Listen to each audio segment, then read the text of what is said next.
Thank you very much indeed, Andy Kershaw down in Hillsborough where it is snowing.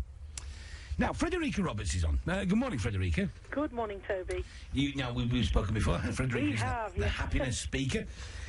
Talk to me about this, because the press is messing us about, Frederika. Last week, people in the 70s were happiest. Yeah. Week before, people in the 60s. Today, 30s. What's it all about? Well, I think you can do surveys till they come out of your ears, and you'll always get different data, etc. And statistics are a great thing that can be manipulated to whatever you want it to be sometimes. But ultimately, I think, the time of your life is now. It's whatever you want it to be. So if you go about life in a way that's actually going to help you generate your own happiness, then there's no reason why, every next stage, every new stage of your life shouldn't be the happiest. Happiness really isn't so much about what circumstances you're in or how old you are, but how you view your circumstances and how you deal with those. But isn't this the kind of thing that we say to ourselves every New Year's Eve? This year, I'm not bothered. I've got...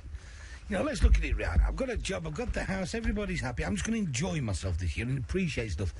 And then we find it difficult, don't we? Well, of course, it's... Life is not all, sunshine and laughter every single day, is it? Things happen in life. But there are very simple things that you can do. So if you do say, this year I'm going to be happy, don't just say I'm going to be happy.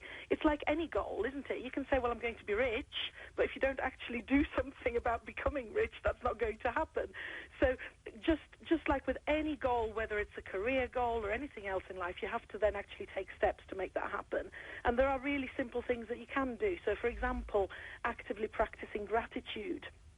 And the chap you were just talking to earlier on, he was talking about how his life has changed through bereavement, but also how he's really appreciative of all the amazing things he has in his life at the moment.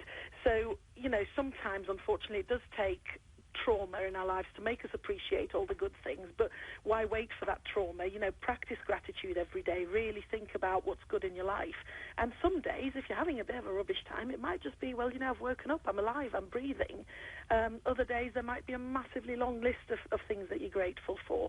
And do things like, make sure that you find lots of opportunities to laugh in your life and do lots of learning. You had a lady on earlier on that was speaking, Karen, she was talking about the University of Twitter and how she uses the internet to find out new things and stuff to do, etc. There is learning everywhere, and we have more access, I think, to information than we've ever had. So constantly learning, exploring new things, again, that's another great way to boost your happiness. And there are lots of ways to do that. Now, to give you an example, I am extremely happy at the moment. I'm having a really good time. I've got a new program going into schools promoting resilience and well-being, and I'm really loving what I do. But just as I launched that program in September, I lost my voice. Now, as I speak for a living, you can imagine that's a fairly dramatic thing to happen. And I don't know if you can hear it over the radio, but my voice is still not great, and I have actually got some damage to my vocal cords. Now, how I choose to look at that makes a huge difference. I could just go, oh, my career is over, that's it, or I could actually do what I have done, which is to get all the possible information, get all the possible treatment and support, but also look at the positives that are coming out of it. And some of that is that one of the issues I've got is reflux, which is you can control a lot with what you eat, and that's aggravating the issue that's already on my vocal cords.